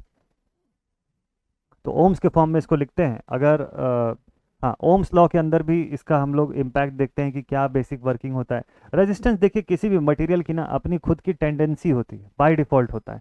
जो कंडक्टर्स होते हैं उनका रेजिस्टेंस जो होता है सबसे लोएस्ट होता है। जो इंसुलेटर्स होते हैं उनका रेजिस्टेंस बहुत हाई रहता है, वो करंट की फ्लो को बिल्कुल अलाउ नहीं करते हैं, या तो थोड़ा बहुत अलाउ करते हैं, बहुत रेयरली। जो सेमी कंडक्टर्स होते हैं वो पार्शियली, मतलब इनिशियली वो इंसुलेटर की तरह काम करते हैं, लेकिन एक पर्टिकुलर सिचुएशन को पार करने के बाद वो अपने आप कंडक्टर की तरह वर्क करने लग जाते हैं। तो ये इनके बीच का बेसिक वर्किंग होता है। तो जब भी हम कोई वायर या कोई कंडक्टर के थ्रू जब करंट फ्लो करवाते हैं, आप देखते होंगे कि घर में जब इलेक्ट्रिक प्रेस को आप जब कनेक्ट करते हैं स्विच बोर्ड से, तो वो उसका प्लग थोड़ी देर के बाद गर्म हो जाता है। क्यों पता है? क्योंकि वहाँ पर वो हैवी करंट ड्रॉ कर रहा है, और वो हीटर जो है आपका, जो प्रेस है, उसकी रेजिस्टेंस की वजह से अंदर वहाँ पे I²R के फॉर्म में हीटिंग हो रहा है। जूल्स लॉ ऑफ हीटिंग जब फिनोमिना फॉलो होता है, जूल के नियम के हिसाब से, देख, जूल्स लॉ ऑफ हीटिंग के हिसाब से I²RT के फंडामेंटल से हीट का डिसिपेशन होता है किसी भी मटेरियल के अंदर। तो जितनी आप करंट भेज रहे हैं उसका स्क्वायर मल्टीप्लाइड विद जितना रेजिस्टेंस ऑफर हो रहा है इनटू टी। टी मतलब टाइम, कि कितने देर तक के लिए आप उस करंट का फ्लो करवाएं। तो प्रेस को अगर 4 घंटे आप कनेक्ट करके रखें, जैसे मोबाइल का चार्जर, आप 10 घंटे चालू करके छोड़ दीजिए मोबाइल लगे हुए, चार्जर गर्म हो जाएगा। सिर्फ 1 घंटे रखिए, कम गर्म होगा वो चार्जर। तो ये सब डिफरेंसेस होते हैं इसकी वजह से। तो रजिस्टर एक ऐसा एलिमेंट जो सर्किट में करंट की फ्लो को अपोज करे, वोल्टेज का ड्रॉप करवा देता है ये, इसी वजह से एनर्जी का लॉस करवा देता है हीट के फॉर्म में, और करंट की फ्लो को रिड्यूस कर देता है सर्किट के अंदर से। कई बार ये खाली मटेरियल की प्रॉपर्टी नहीं रह जाता है, कई बार फिजिकली हमको रजिस्टर बनाना पड़ता है जानबूझ के सर्किट में ये सारी चीज़ें करवाने के लिए, और जब ऐसा करते हैं तो उस मटेरियल को बोलते हैं रजिस्टर, जो आपको इस फोटो में दिखाई दे रहा है। ठीक, अब रजिस्टर तो बना दिया, पता कैसे चलेगा कितनी वैल्यू का है, या कितने ओम्स का वोल्टेज, कितने ओम्स का वो रेजिस्टेंस है, कितने ओम्स की रेजिस्टेंस ऑफर करेगा सर्किट में, कितना वोल्टेज ड्रॉप करवाएगा, कैसे पता चलेगा? उसके लिए कलर कोडिंग की जाती है। इसके ऊपर लिख नहीं देते हैं डायरेक्टली, नहीं तो एक आध लेटर कहीं मिट गया तो कन्फ्यूज़न हो जाएगा, इसलिए उसके चारों तरफ, उसके इर्द गिर्द कलर कोडिंग कर दी जाती है। तो अलग अलग कलर के बैंड्स बनते हैं और हर बैंड का अपना मीनिंग होता है। ठीक है, तो इसी के लिए आप कलर कोडिंग को याद रखते हो, वो बीबी रॉय ऑफ ग्रेट ब्रिटेन वाले एग्जाम्पल से। बड़ा सिंपल है, आपको 2 मिनट में बता दूंगा मैं ये चीज़। देखिए, कलर कोडिंग जब होती है तो रेजिस्टेंस की कलर कोडिंग कुछ इस तरीके से की जाती है। सपोज कर लीजिए ये आपके पास एक रजिस्टर है, ठीक है, तो इस पर क्या बैंड्स बना दिए जाते हैं अलग अलग कलर के। जैसे मान लो यहाँ एक बैंड बन गया येलो कलर का, एक बैंड जो है वो ग्रीन कलर का बन गया, फिर दूसरा बैंड जो है वो ब्लू कलर का बन गया। ठीक है, 3 बैंड के भी हो सकते हैं रजिस्टर, 4 बैंड के भी हो सकते हैं, पॉसिबिलिटी है ना, पॉसिबिलिटी है। और इधर मान लीजिए गोल्ड हो गया अलग से साइड पे। ठीक है, तो क्या क्या कलर मैंने लगाया इसके अंदर, यहाँ पे पहला वाला जो है that is yellow colour, second जो है दिस इज़ ग्रीन, थर्ड जो है it is blue, and last जो है इट इज़ गोल्ड। सपोज कर लीजिए 4 बैंड का रजिस्टर है आपके पास। ठीक, अब इससे आप क्या डिपिक्ट करेंगे, कैसे पता करेंगे कि क्या इसकी वैल्यूज़ है? तो आप देखिए यहाँ पर सीधे सीधे आप जो फंडामेंटल अप्लाई करेंगे वो इस तरीके का होता है। बीबी Roy of Great Britain has a very good wife who loves gold and silver. B.B. Roy of Great Britain has a very good wife who loves gold and silver. ठीक है, तो अब ग्रेट ब्रिटेन को हटा के ग्रेट भारत कर दीजिए, अच्छा नहीं लगता है सुनने में, है ना, ये ग्रेट ब्रिटेन सुन सुन के मैं पक चुका हूँ, तो ये सुनने में मज़ा नहीं आता है भाई। ग्रेट तो भारत ही हो सकता है, उसके अलावा और कौन ग्रेट हो सकता है भाई। चलिए, तो अब इसको ज़रा सा हम लोग डिकोड करते हैं। तो यहाँ पर क्या होता है हमारे पास, दिस स्टैंड्स फॉर कलर। फिर कलर के सामने जो होता है, देखिए कलर में जो पहला डिजिट होता है वो किस चीज़ को दिखाता है, रजिस्टर की फर्स्ट डिजिट को दिखाता है। ठीक, तो ये आपने लिख दिया फर्स्ट डिजिट। अगर 4 बैंड का रजिस्टर है तो दूसरा वाला भी डिजिट ही दिखाएगा, फिर सेकेंड डिजिट दिखेगा आपको। फिर जो तीसरा बैंड होता है वो बताता है उसकी कौन सी वैल्यू को, उसकी मल्टीप्लायर वैल्यू को। मल्टीप्लायर मतलब इनटू 10 का पावर कितना है वो। और जो लास्ट वाला जो सेगमेंट होता है वो उसके टॉलरेंस को बताता है, टॉलरेंस परसेंटेज प्लस माइनस के फॉर्म में। टॉलरेंस मतलब ये कि वेरिएशन कितना हो सकता है, ठीक है, कितना वेरी कर सकती है उसकी वैल्यू, उस वेरिएशन को बताता है कि भाई हम अगर इतना अंदाज़ा लगा रहे हैं कि वैल्यू इतनी है तो उसमें से कुछ परसेंट का वेरिएशन आना पॉसिबल है इसके अंदर। ठीक है, तो वो बता दिया जाता है। देखिए अब इस हिसाब से इसका पूरा जो चार्ट है वो आप समझ लीजिए।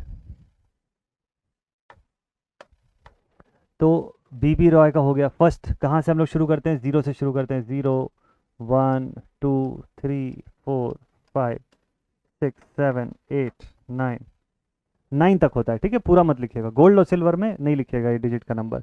ऐसे ही यहाँ पर भी रिपीट कर दीजिएगा। ठीक, और मल्टीप्लायर में भी इसी तरीके से आप बनाएगा, 10 का पावर 0 इंटू 10 का पावर 1, ऐसा करते करते इंटू 10 का पावर 9 तक आप पहुँच जाएंगे। ठीक है, ये प्रॉपर बनाइएगा। फिर यहाँ पर जब टॉलरेंस लिखने की बारी आती है तो एक नो कलर का भी सेगमेंट रहता है। वैसे गोल्ड सिल्वर इन सब के लिए आप 5% है ना, और आखिरी में 20-25% तक जाता है ये पूरा का पूरा डेटा। वैसे थोड़ा इसका डिटेल में जब पढ़ेंगे तो और खूब सारे कलर जो होते हैं उसको इंक्लूड किया जाता है, बट यहाँ पर मैं नहीं इंक्लूड कर रहा हूँ, हम शॉर्ट में समझते हैं चीज़ों को। तो जब आपको इनके कलर को दिखा के कोई पूछेगा कि भाई बताओ रेजिस्टेंस की वैल्यू कितनी है, तो कैसे बताएंगे आप? पहला कलर येलो है ना, तो येलो में आप देखेंगे कि नंबर क्या दिख रहा है, फर्स्ट डिजिट अगर येलो है तो 4 दिख रहा है, 4 लिख देंगे आप। फिर दूसरा डिजिट क्या दिख रहा है, ग्रीन दिख रहा है, तो ग्रीन पे आप देखेंगे 5 लिखा हुआ है, सेकंड डिजिट पे लिख देंगे 5। फिर बात करेंगे इसकी टॉलरेंस की, ब्लू कलर पे है, ठीक है। तो आज बताइए पहला वाला ब्लू होता है कि दूसरा वाला ब्लू होता है? अरे पहला दूसरा दोनों में से कोई भी ब्लू नहीं होता है, ठीक है। ब्राउन और ब्लैक चल रहे होते हैं, वहाँ पे ब्लू यहाँ पे आता है, इधर छुपा हुआ है। ये जो हो गया 6th नंबर पे आ गया, तो इंटू 10 का पावर 6 इधर लिख लिए। और फिर आप यहाँ से tolerance value gold, silver, no colour, उसके हिसाब से टॉलरेंस वैल्यू लिख दिए। तो ये सारी चीज़ें आपको पता होना ज़रूरी है। सेमेस्टर एग्जाम में इसके आने के चांसेस कितने % होते हैं? ये हार्डली आपको 1 नंबर या 2 नंबर के सवाल में पूछ सकता है, उससे ज़्यादा नहीं पूछेगा, कभी भी नहीं पूछेगा, सेम में नहीं पूछेगा। लेकिन यही आप कॉम्पिटिटिव के लिए पढ़ेंगे, बहुत इंपॉर्टेंट है। तो जब कॉम्पिटिटिव के लिए मैं सेशन लाऊंगा तो उसमें आप लोग को ये सब डिटेल में बताऊंगा, ठीक है। इसके क्वेश्चंस भी आपको और करवाऊंगा। सेम में चांसेस ना के बराबर है आपसे ये चीज़ पूछने के, लेकिन पता होना चाहिए। अगर कभी पूछ लिया 1 मार्क क्वेश्चन में तो बता लोगे आप।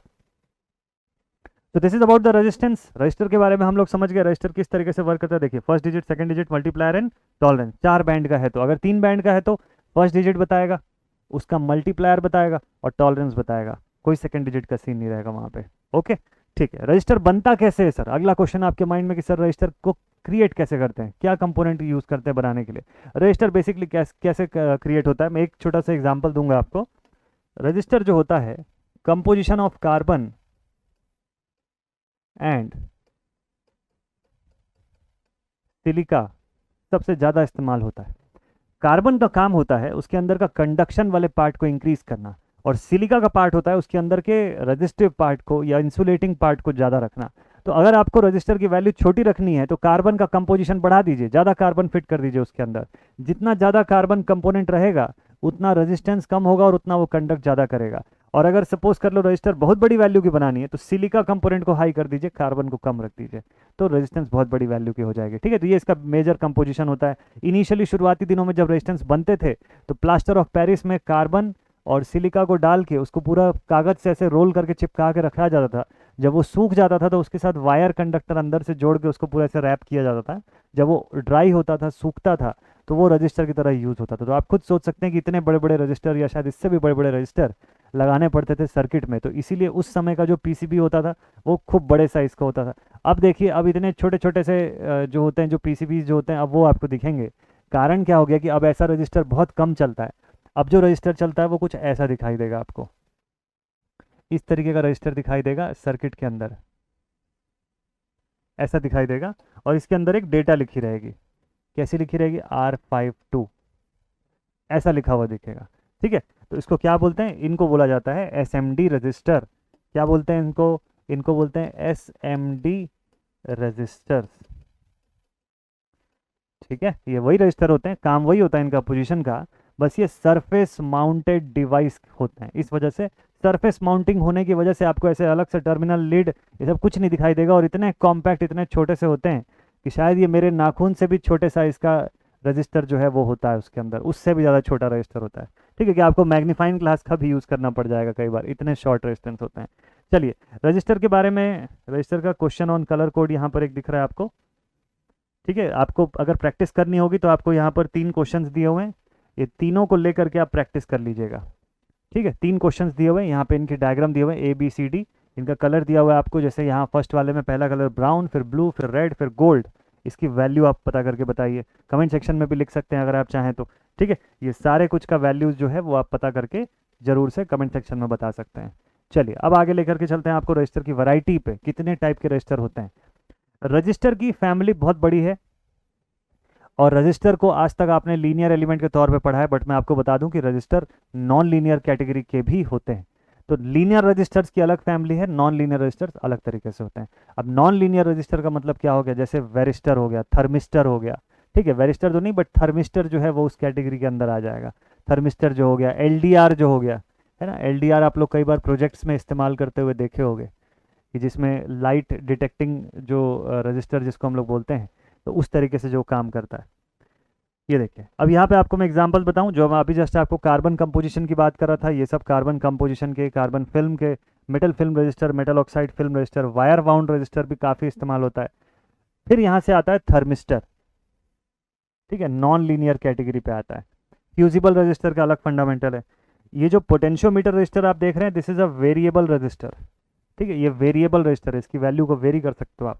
ये रियोस्टैट आपको दिखाई दे रहा है, लैब वैब में खूब देखे होगे आप, ये वाला है ना, ये भी वेरिएबल रजिस्टर है। ट्रिमर रजिस्टर्स देख के ही समझ में आ जाएगा, इसके अंदर स्क्रू ड्राइवर इंसर्ट करते हैं, घुमाते हैं, उससे रजिस्टर की जो रेजिस्टेंस है उसकी ट्रिमिंग कर सकते हो आप। ये भी वेरिएबल रजिस्टर है।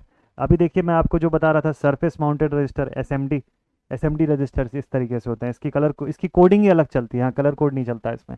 वायर बाउंड पोटेंशियोमीटर रजिस्टर है ना, ये सब वेरिएबल रजिस्टर्स हैं। वी आर जहाँ जहाँ मैंने लिखा है दे आर वेरिएबल रजिस्टर, एक यहाँ पे मैंने दिखाया आपको नॉन लीनियर रजिस्टर। बाकी रजिस्टर्स बेसिकली क्या होते हैं, आपने एग्जाम्पल में भी उसको लीनियर में क्लासीफाई किया हुआ है। ओके चलिए ठीक है, अब रजिस्टर हो गया। रजिस्टर के बाद बात करते हैं अबाउट इंडक्टर्स। इंडक्टर जो होते हैं इनकी वर्किंग थोड़ी अलग तरीके से होती है। इंडक्टेंस क्या काम करते हैं सर्किट्स के अंदर, तो देखिए इंडक्टर जो होते हैं इनका बेसिक वर्क ये रहता है, इनको देखिए कॉयल भी बोलते हैं हम लोग, चोक कॉयल भी बोलते हैं। वायर का ऐसा वाइंड किया हुआ सेक्शन जो होता है वो उसको इंडक्टर के लिए हम लोग यूज़ करते हैं रिप्रेजेंटेशन करने के लिए। ठीक है, इस तरीके से वाइंड कर दिया, देखिए टोरॉइड बन गया यहाँ से, है ना। तो अलग अलग फॉर्म के इंडक्टर होते हैं। इंडक्टर का बेसिक काम क्या होता है, इंडक्टर का बेसिक काम ये होता है, inductor are having two different personalities. उनकी दो पर्सनैलिटी होती है। क्या पर्सनैलिटी होती है, चलिए इंडक्टर के बारे में थोड़ा सा बता देता हूँ आपको। और नेक्स्ट टॉपिक हमारा यहाँ से शुरू होता है।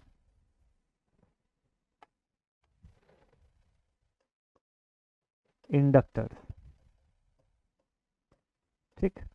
इंडक्टर्स की दो प्रॉपर्टी होती है। सबसे पहले तो आपको पता ही है कि ये पैसिव एलिमेंट होते हैं, two terminal bilateral passive, short में लिखते हैं। They are two terminals, they are two terminal bilateral passive elements,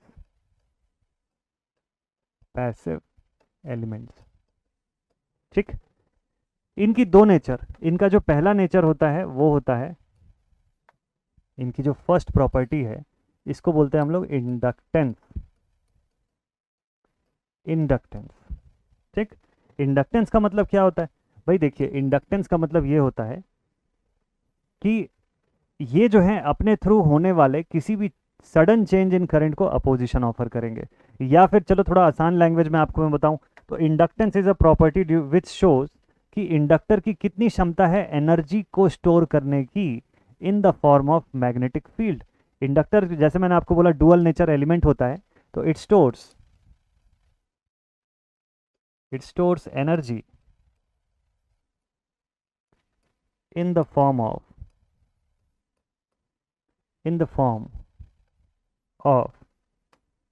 magnetic field, ठीक। इसकी इसी नेचर को हम लोग इंडक्टेंस को कैपिटल एल से शो करते हैं, और इसकी यूनिट जो होती है वो होती है हेनरी। इनकी यूनिट जो होती है वो हेनरी के फॉर्म में लिखी जाती है, ठीक है। कैपिटल एच से भी इसको लिखा जाता है। तो ये बताता है कि एनर्जी स्टोर करने की कितनी ज़्यादा क्षमता है इसकी, ठीक है। जब मैग्नेटिक सर्किट्स पढ़ेंगे तो इसको और ज़्यादा एक्सप्लोर करेंगे हम लोग। बट फिलहाल एक छोटी सी टेंडेंसी और लिख लीजिए, वो शायद इस चैप्टर में काम ना आए, एसी सर्किट्स के चैप्टर में जरूर काम आएगी। लिखेंगे इसमें it opposes the sudden change in current flowing through it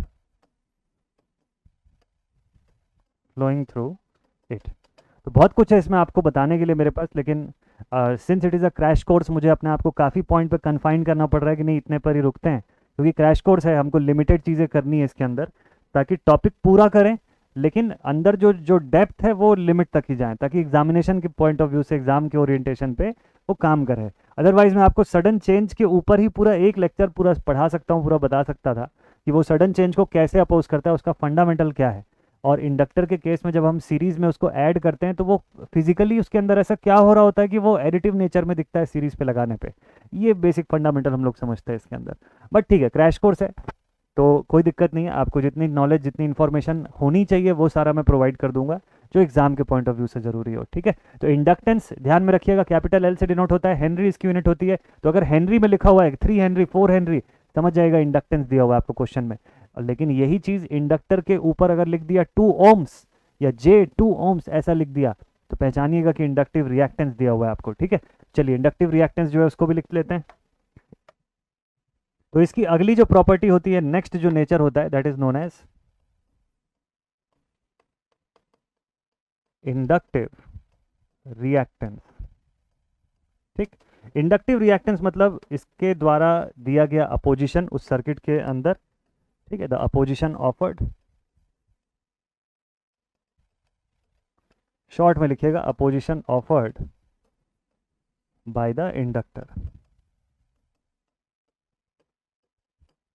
और इसको, इस अपोजिशन से क्या इससे भी रजिस्टर की जैसे हीट डिसिपेट होगा क्या, कि इंडक्टर लगा हुआ है, अच्छा सर तो मतलब ये अपोजिशन ऑफर कर रहा है सप्लाई को, तो इसका मतलब हीट का डिसिपेशन हो रहा होगा। कोई हीट का डिसिपेशन नहीं होता है, इसीलिए इसको आरएल नहीं लिखते हैं कभी भी, नहीं तो इंडक्टर की रेजिस्टेंस कह देते हैं हम लोग इसको, फिर रिएक्टेंस क्यों बोलते हैं, सोचिए इसका नाम कुछ अलग रखा ना, रिएक्टेंस रखा हुआ है। नहीं तो अगर ये ऐसे ही सिंपली अपोज कर रहा होता जिससे कि हीट डिसिपेशन हो रहा है, तो मैं तो इसको रेजिस्टेंस बोल देता कि इंडक्टिव रेजिस्टेंस, नहीं बोलते हैं इसको इंडक्टिव रेजिस्टेंस इसीलिए नहीं बोलते हैं क्योंकि ये कोई हीट वीट का डिसिपेशन नहीं करवाता। और एक्सेल से डिनोट करेंगे, एक्सेल की वैल्यू को हम लोग लिखते हैं omega L, that is further equal to 2 pi F L. Omega की वैल्यू होती है 2 पाई इंटू फ्रीक्वेंसी, ठीक है। ओमेगा को नॉर्मली हम लोग रेडियंस पर सेकंड्स के फॉर्म में शो करते हैं, एंगुलर फ्रीक्वेंसी इसको बोला जाता है, और L stands for this inductance in henry. तो जब इसको ओमेगा को एक्सपैंड करते हैं, जब फ्रीक्वेंसी इन हर्ट्ज के फॉर्म में रिप्रेजेंट करना होता है, तो it is given as 2 pi times into F frequency then multiplied with L, तो इसलिए इसका ये फॉर्मूला बनता है। ओम्स इसकी भी यूनिट रहती है, ठीक है, इसको भी ओम्स में डिनोट किया जाता है। इंडक्टिव रिएक्टेंस के होने से कभी सर्किट में हीट डिसिपेशन नहीं होता है, बल्कि सर्किट में वोल्टेज और करंट का फेज शिफ्ट होने लग जाता है। वोल्टेज और करंट अलग अलग फेज में जाने लग जाते हैं, समझेंगे आगे चल के फेज का डिफरेंस जो होता है उसको क्या बोला जाता है और कैसे समझते हैं, ठीक है। तो इसकी दोनों प्रॉपर्टी समझ गए आप, पहली प्रॉपर्टी हो गई इंडक्टेंस और दूसरी प्रॉपर्टी हो गई इंडक्टिव रिएक्टेंस। ये दोनों चीजें, इंडक्टर का सिंबल जो होता है, सर्किट सिंबल ऐसा होता है इस तरीके से। इसको क्या क्या बोलते हैं, इसको कॉइल भी बोलते हैं, इसको चोक कॉइल भी बोलते हैं, ठीक है, इसको इंडक्टिव कॉइल भी बोलते हैं, इसको और अलग अलग फॉर्म में इसको बताया जाता है, टोरॉइड के फॉर्म में इसको हम लोग बोलते हैं, है ना। इसको टर्निंग कॉइल या इंडक्टिव कॉइल जो है इस नाम से भी जाना जाता है। यहाँ पर आप देख सकते हैं बहुत वैरायटी के इंडक्टर आपको दिखाई देंगे। ये देखिए, air core inductor, iron core inductor. जब आप ट्रांसफार्मर चैप्टर पढ़ेंगे तो ये थोड़ा सा फंडामेंटल वहाँ पे काम आएगा। इसको सिंबॉलिक फॉर्म में कैसे डिफर करते हैं एक दूसरे से, वो मैं आपको यहीं कहीं बता देता हूँ। देखिए, एयर कोर इंडक्टर हो गया, तो जब आप इंडक्टर का सिंबल बनाते हैं, इसमें कुछ नहीं बनाइए, तो बाय डिफॉल्ट वो एयर कोर इंडक्टर हो जाता है। जब आपको आयरन कोर इंडक्टर दिखाना है तो इस तरीके से आप बनाइए, ठीक है। आयरन कोर इंडक्टर ऐसे डॉटेड लाइन के फॉर्म में भी आप इसको शो कर सकते हैं। और जब फेराइट कोर बनाएंगे ऐसा बना सकते हैं। ये सही है कि गलत है बताइएगा। आयरन कोर और फेराइट कोर उल्टा बना है कि सीधा बना है, ये बड़ा इंपॉर्टेंट है कि आपको पता रहे। इनकी सर्किट सिंबल जो होती है डिफरेंस होती है, जो डॉटेड फॉर्म में रहता है हम लोग इसमें देखते हैं, ठीक है। और जबकि जब स्ट्रेट कंटिन्यूअस स्ट्रेट फॉर्म में आप देखते होंगे कई बार डायग्राम में ऐसे 2 बार बने होते हैं, तो वो किसके लिए स्टैंड करते हैं, तो बेसिकली अंदर जो कोर डाला हुआ है उस कोर के फंडामेंटल के हिसाब से इनकी सर्किट सिंबल बनती है, तो उससे पहचान में आता है कि कौन सा इंडक्टर लगा हुआ है वहाँ पे, ठीक है। फिर उसके बाद क्या इसके अंदर भी वेरिएबल इंडक्टेंस होता है क्या, बिल्कुल होता है। देखिए वेरिएबल इंडक्टर यहाँ पे, मल्टी लेयर सिरामिक इंडक्टर्स यहाँ पे होते हैं, और अब आज के डेट में जो इस्तेमाल होते हैं वो ऐसे इंडक्टर्स होते हैं, इनको भी एसएमडी इंडक्टर्स बोला जाता है, ठीक है। They are SMD inductors, SMD surface mounted devices के फॉर्म में आते हैं ये, तो सरफेस माउंटेड इंडक्टर्स होगा यहाँ पर, ठीक है। चलिए नेक्स्ट बात करते हैं अबाउट द कैपेसिटर्स। अगला जो हमारा एलिमेंट है that is capacitor, last element of the day, यानी कि लास्ट टॉपिक पे हम लोग पहुंच गए आज के।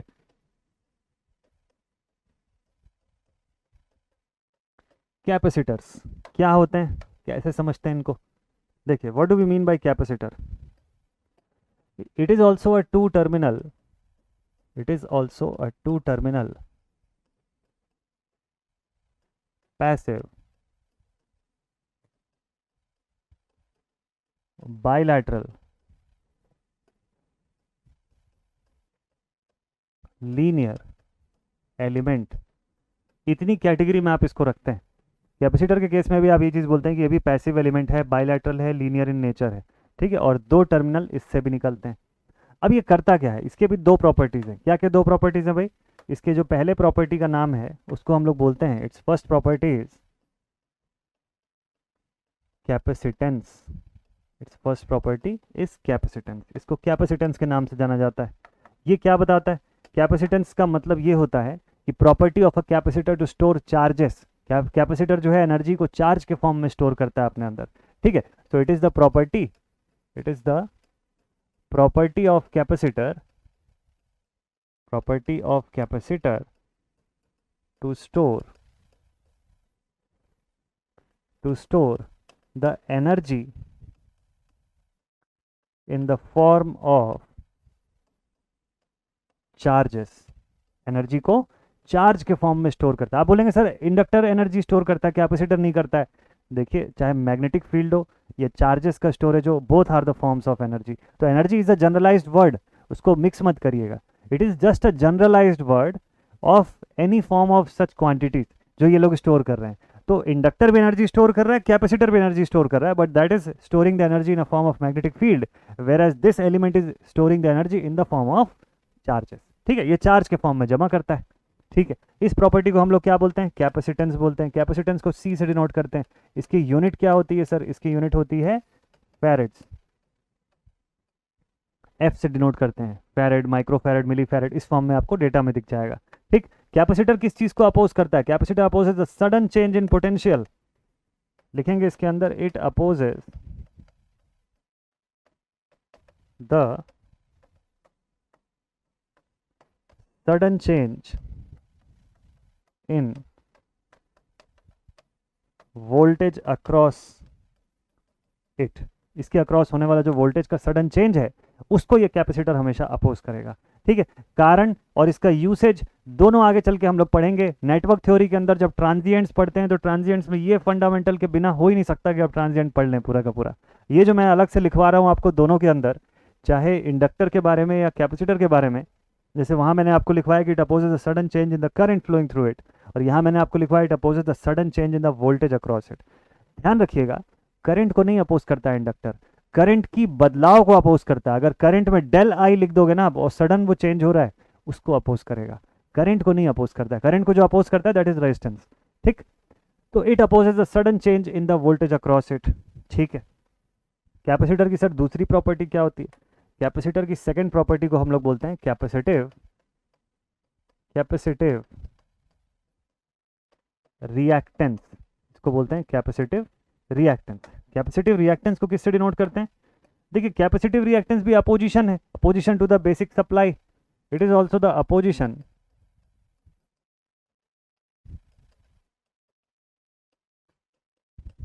To the flow of supply.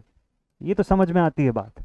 और इसको हम लोग किससे डिनोट करते हैं? इसको डिनोट भी किससे, इसको हम लोग जो डिनोट करते हैं, it is denoted with XC, that is given as 1/ωc, और ओमेगा का मतलब क्या हो गया? 2πf इंटू सी। इसकी यूनिट, इसकी भी यूनिट ओम्स में होती है सर। ओम्स में इन सब की यूनिट होती है, और ये सब एक दूसरे से रिलेटेड है क्योंकि सबकी कॉमन यूनिट ओम्स है। लेकिन ये जो रिएक्टेंस है जिसको एक्स से डिनोट करना पड़ता है, ये कभी भी वोल्टेज ड्रॉप नहीं करवाता है। आइडियली कभी वोल्टेज ड्रॉप नहीं करवाएगा। क्यों? ये वोल्टेज और करंट के बीच में फेजर चेंजेस लेके आएगा, फेज चेंज होगा, वहाँ पे पाई की वैल्यू बदलेगी, पावर फैक्टर पे असर पड़ेगा, लेकिन ये वोल्टेज ड्रॉप I2RT वाला फंडामेंटल जो है वो यहाँ पर नहीं लगता है। ठीक, ये बड़ा इंपॉर्टेंट पार्ट है यार। तो this is capacitive reactance. Capacitor जो होता है बेसिकली, हम लोग पैरेलल प्लेट का फंडामेंटल बहुत बार पढ़े हुए हैं, उसी फंडामेंटल से आपको बता दूं, इसको जब ड्रॉ किया जाता है, इसको जब पढ़ा या समझा जाता है तो ऐसे समझते हैं कैपेसिटर को कि उसके अंदर ऐसे दो पैरेलल प्लेट होते हैं। अब ये अलग अलग फॉर्म में रहता है, कभी कभी इस पैरेलल प्लेट को ऐसा रेक्टेंगुलर ना बना के स्फेरिकल बनाते हैं, तो स्फेरिकल प्लेट कैपेसिटर बन जाता है। फंडामेंटल तो एक ही रहता है इसका। क्या रहता है भाई? हमारे पास दो मेटल के प्लेट्स रहते हैं, बराबर एरिया बराबर डायमेंशन के। ठीक है, इनका एरिया वगैरह सब सेम रहता है। प्लेट एरिया ए हो गया यहाँ पर, मान लीजिए। इनके बीच में, इन दोनों प्लेट्स के बीच में कुछ डिस्टेंस का गैप रखा जाता है। ठीक है, कुछ डिस्टेंस का गैप जो है वो इनके बीच में क्रिएट किया जाता है। Let it be distance D.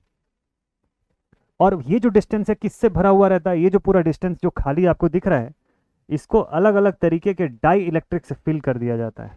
ठीक, तो ये जो पूरा जो सेगमेंट आपको दिखाई दे रहा है, it is filled with some dielectrics. Dielectric मतलब ऐसा समझ लीजिए कि इंसुलेटिंग टाइप के मटेरियल से इसको भर के रखा जाता है। ठीक है, इंसुलेटिंग मटेरियल इसलिए कि चार्जेस ज़्यादा जमा होने पर कहीं ये चार्जेस इस प्लेट से दूसरे प्लेट पे जंप करके अपनी सर्किट ना पूरी कर ले, शॉर्ट सर्किट ना हो जाए। ठीक है, तो उससे बचाने के लिए हम लोग क्या करते हैं, यहाँ पर डाई इलेक्ट्रिक रखते हैं, डाई इलेक्ट्रिक्स। और बाकी ये प्लेट्स होते हैं हमारे पास। तो जब कैपेसिटेंस की वैल्यू बतानी होती है तो बेसिक सा फंडामेंटल हमारे पास यहाँ से आता है। कैपेसिटेंस की वैल्यू को इसीलिए जब शो करते हैं, डिनोट करते हैं यहाँ पे, तो we always write c is equal to epsilon a by d. Epsilon जो होता है दैट स्टैंड्स फॉर परमिटिविटी, और परमिटिविटी की वैल्यू जो है आप लिखते हैं epsilon naught epsilon r into plate area. A जो होता है ये प्लेट का एरिया बताता है। ठीक है, कैपेसिटेंस जो होता है वो हमेशा प्लेट एरिया के प्रोपोर्शनल रहता है और डिस्टेंस से इनवर्स प्रोपोर्शन रहता है, तो डिवाइडेड बाई डिस्टेंस ऐसा लिखा जाता है। ठीक है, this is the expression for capacitance. ये कैपेसिटेंस का फिजिकल एक्सप्रेशन है, ध्यान रखिएगा। इसके और भी एक्सप्रेशन बनते हैं जो इलेक्ट्रिकल एक्सप्रेशन भी बनते हैं, लेकिन यहाँ जो एक्सप्रेशन आप देख रहे हैं this is known as a physical expression, जो उसकी डायमेंशन के ऊपर और डिस्टेंसेस के ऊपर बेस करता है, फिजिकल एस्पेक्ट के ऊपर निर्भर करने वाला जो कैपेसिटर का फॉर्मूला है वो ये है। ठीक है, 8.854 के फॉर्म में आप यहाँ एप्सिलॉन नॉट की वैल्यू रखते हैं। एप्सिलॉन आर जो है वो डिपेंड करता है कि आपके पास जो डाइलेक्ट्रिक मीडियम है वो कितने का है, और एरिया और डिस्टेंस रखते हैं। तो प्लेट की एरिया आप बढ़ा दोगे ज़्यादा चार्ज जमा करेगा, दो प्लेट्स के बीच की दूरी बढ़ा दोगे चार्ज कम जमा कर पाएगा, फोर्स कम लगा पाएगा दोनों प्लेट्स के बीच में। ठीक है, तो ये हो गया हमारा कैपेसिटर। अब कैपेसिटेंस कितने प्रकार के हो जाते हैं, कितने वैरायटी ऑफ कैपेसिटर्स होते हैं हमारे पास, चलिए देखते हैं। ये पूरे पेज में भरे हुए कैपेसिटर्स आपको दिखाई दे रहे हैं, इतने सारे वैरायटी के कैपेसिटर्स होते हैं नॉर्मली। जैसे कि आप देख लीजिए यहाँ पर ये सब पैरेलल प्लेट कैपेसिटर के फॉर्म में, सिलेंड्रिकल कैपेसिटर यहाँ पे दिखाई दे रहा है आपको, पैरेलल प्लेट कैपेसिटर होता है ना। इधर आप देखिए फिल्म कैपेसिटर्स हैं, ये सब वेरिएबल कैपेसिटर, इसकी वैल्यू आप वेरी कर सकते हो। ये कहाँ पे यूज़ होता है पता है, रेजोनेंस जब क्रिएट करवाना होता है सर्किट पे तो इसी का इस्तेमाल करते हैं। ये रेडियोस के अंदर खूब यूज़ होता है, ये वाला और इसके बगल वाला, यानी कि ट्यूनिंग कैपेसिटर जिसको बोलते हैं। जब जब रेजोनेंस क्रिएट करवाना होता है ना सर्किट में, इन्हीं कैपेसिटर्स को लाया जाता है। और जो आप नॉब घुमाते हैं रेडियो का, वो बेसिकली आप इसी ट्यूनिंग कैपेसिटर की नॉब को घुमा रहे होते हैं, रेजिस्टेंस की नॉब नहीं घुमाते हैं वहाँ पे। ठीक है, चलिए आगे चल के पढ़ेंगे उसका कंसेप्ट। पॉलिएस्टर फिल्म का कैपेसिटर हो गया इस तरफ, सिरामिक कैपेसिटर बहुत यूज़ होते हैं। ये डिपेंडिंग अपॉन कि कितने टेम्परेचर पे काम करना है, कितना वोल्टेज करंट यूज़ करना है, उस आधार पे वैसा कैपेसिटर उतने फैरेड या माइक्रोफैरेड का कैपेसिटर का इस्तेमाल होता है। ठीक है, इधर जो आप देख रहे हैं ये सुपर कैपेसिटर्स भी यूज़ होते हैं यहाँ पे। सुपर कैपेसिटर का एक आपको मैं एप्लीकेशन बताऊं, मच्छर मारने वाली जो बैट होती है ना, एक बैडमिंटन रैकेट जैसा एक दिखाई देता है ना जिससे मच्छर मारते हैं, सुपर कैपेसिटर यूज होता है उसके अंदर, जो सडनली एनर्जी का डिस्चार्ज कर सकता है। तो इसीलिए हमेशा एक क्वेश्चन ये बनता है कि कैपेसिटर और बैटरी के बीच में, जो सेल्स या बैटरीज पढ़ते हैं और जो कैपेसिटर्स पढ़ते हैं, उनके बीच में कॉमन सा क्वेश्चन ये बनता है कि दोनों में से किस में एनर्जी डेंसिटी हाई रहती है और किस में चार्ज डेंसिटी ज़्यादा रहती है। सेल में एनर्जी डेंसिटी ज़्यादा रहती है और कैपेसिटर में चार्ज डेंसिटी ज़्यादा रहती है, या दोनों का वाइस वर्सा, कौन सा वाला सही है। ठीक है, तो फर्स्ट जो मैंने बताया that is correct. So this was all about the capacitors. I hope आपको कैपेसिटर का फंडामेंटल जो है वो भी क्लियर हो गया होगा। अब बारी है कुछ एग्जामिनेशन के पेपर देखने की। अभी तक जो आपने पढ़ा, खासतौर पे वोल्टेज और करंट के बारे में जो पढ़ा, वो कहाँ पे यूज़ होगा, क्या एग्जाम में क्वेश्चन आता है इसका? जी हाँ, 2 मार्क्स का क्वेश्चन आपका आज फिर से रेडी हो गया इसी पॉइंट से। और मैं आपको जल्दी से क्वेश्चंस दिखा देता हूँ किस टाइप के पूछते हैं, फिर सेशन एंड करते हैं हम लोग। देखिए पहला क्वेश्चन जो है, कौन से पेपर है ये, AKTU का एंड सेम पेपर 2020-21 का आप देख रहे हैं। ठीक है, BTech first sem basic of electrical engineering, 100 number का पेपर। ठीक, इसमें देखिए 2 मार्क्स में पहला लिखा हुआ है define ideal voltage and current source, बना लेंगे अब आप ये 2 मार्क्स का क्वेश्चन। इसके नीचे लिखा हुआ है define active and passive elements, ये भी बना लेंगे। तो कल के सेशन और आज के सेशन मिला के 4 नंबर जो है वो आपका अब रेडी होता है इसके साथ साथ। और देखें किसी और एग्जाम में पूछता है क्या। देखिए ये कहाँ का, ये भी AKTU का एंड सेम पेपर 2018-19 का है। इसमें कुछ पूछा है, इसमें भी देखिए लिखा हुआ है with example active passive element, bilateral unilateral element, ये बता देंगे। Ideal current source, ideal voltage source बता लेंगे अभी आप इसको। रेडी हो गया 4 मार्क्स के क्वेश्चन। ठीक है, 2 and 2 4 मार्क्स यहाँ से रेडी हो गया। और किसी पेपर में पूछा गया कुछ, CSVTU भिलाई, इसमें क्या पूछा, एक्टिव एंड पैसिव पूछा, और क्या पूछा, लीनियर एंड नॉन लीनियर, ये तो कल देख चुके थे ये वाला क्वेश्चन। AKU बिहार का क्वेश्चन पेपर है, इसमें चलिए देख लेते हैं। इसमें लिखा हुआ है define active and passive element. ठीक है, तो मुझे लगता है कि आज का सेशन जो है इसी के साथ अब कंप्लीट कर लेना चाहिए। आज का जितना हम लोगों का प्लान टॉपिक था वो सारा का सारा हम लोगों ने कंप्लीट कर लिया। अब आप क्वेश्चंस, मैं डेली आपको प्रैक्टिस क्वेश्चंस टेलीग्राम ग्रुप पर भेजता रहूंगा। आप टेलीग्राम ग्रुप पर जरूर से कनेक्टेड हो जाइएगा, ये बहुत इंपॉर्टेंट थिंग है। तो वहाँ पर प्रैक्टिस क्वेश्चंस मिलेंगे यूनिवर्सिटी एग्जामिनेशंस के पॉइंट ऑफ व्यू से, उनको डेली बनाइए। कुछ में आंसर की है, कुछ में नहीं है। जिसमें नहीं है, सॉल्व करने के बाद अगर डाउट आ रहा है मुझसे आप डिस्कस कर लीजिए। अगली क्लास जो होगी हम लोग की, उसमें हम KVL KCL शुरू कर देंगे डायरेक्टली।